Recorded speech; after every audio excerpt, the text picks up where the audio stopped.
I'm Klapmeier, the President and CEO of Kestrel Aircraft. Kestrel is a new company that will design, certify, and produce a new generation of single-engine turboprop aircraft. The original company, which was called Farnborough Aircraft, was working on a single-engine turboprop in England. They'd accomplished a lot of design, but there was still a lot that could be improved. We felt that with a few tweaks to it, we can make it a category killer. We could bring our perspective on aircraft and improve its chances in the market. When you think about the design of the Kestrel, the obvious first things that people notice are single-engine turboprop, pressurized cabin, good cruise speed, large payload, and long range. Those are the performance issues, things that you can measure. Well, to really expand the niche of the market, though, you have to think about what does it do for the customer?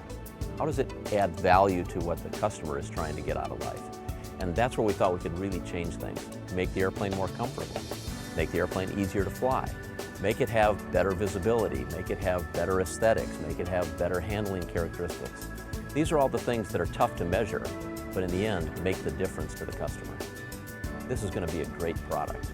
A good product beats the competition. A great product defines new markets. We will have people that will buy this airplane that will have never considered buying a single-engine turboprop before. Many of them will have never considered owning and operating an airplane before. This airplane will change the way they look at their lives.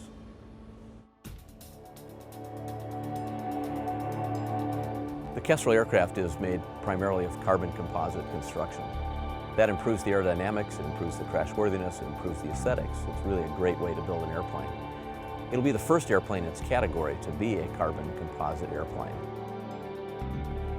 The decision process, which ended up with us selecting the Honeywell engine, was certainly difficult and a very detailed decision. But we were obviously looking at areas of differentiation. In this case, the Honeywell engine has a longer time between overhaul. The service life is better.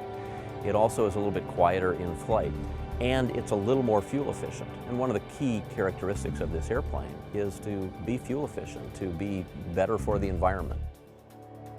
I have a passion for avionics. I think it's the critical part of what we call the pilot vehicle interface, PVI. We're very excited to announce that the Garmin G3000 will be the launch avionics platform.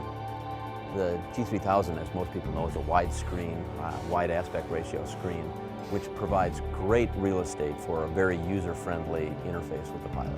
Part of it's reducing workload. How do we get rid of tasks and automate them so that the pilot doesn't have to think about them?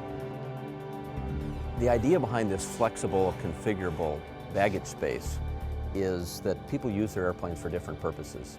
Part of the time you're carrying your recreational equipment with you, whether it's golfing or mountain bikes or ski equipment. Another part of the time it's more of a high-density use. You'll want more passengers in the airplane. But also whether or not we can make the airplane into an air ambulance. And then, of course, from a business use, all of the variety that a business person might take with them. These kinds of things can be flexibly changed in the airplane.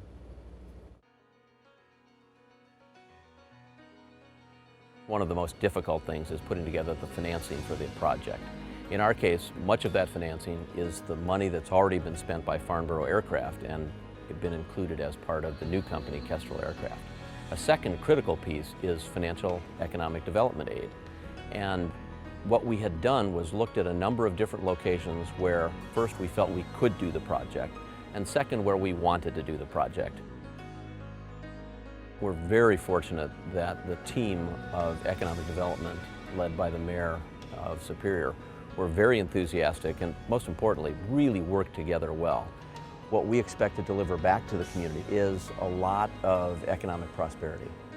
First and foremost, that's jobs, but it's all of the other things that come with it. There are spin-off jobs, there's the tax revenue, there are all of the people that will come to the community to see the airplane and take delivery of the airplane. And that's what we want to do, is make sure that this has been great for them. We often get a lot of criticism in aviation about the complexity of FAA certification. It is complex. But if you have the right experienced team, it really is something that's very doable. It's not risky, it's just complex. Fortunately, this is that kind of experienced team. The twist, of course, is that you have to have the experience to know how to do it, but not be so stagnant in your ways that you want to do it the same way it's been done in the past. You use the experience and then you push the envelope a little bit further, come up with the next better idea, use the experience to get that certified. The people that are working on this airplane are working on this airplane because they'd rather do this than anything else. General aviation transportation, from my point of view, offers compelling value. It is a fantastic way to change your lifestyle. What I'll often tell people is the only truly scarce resource is time. We all run out of time.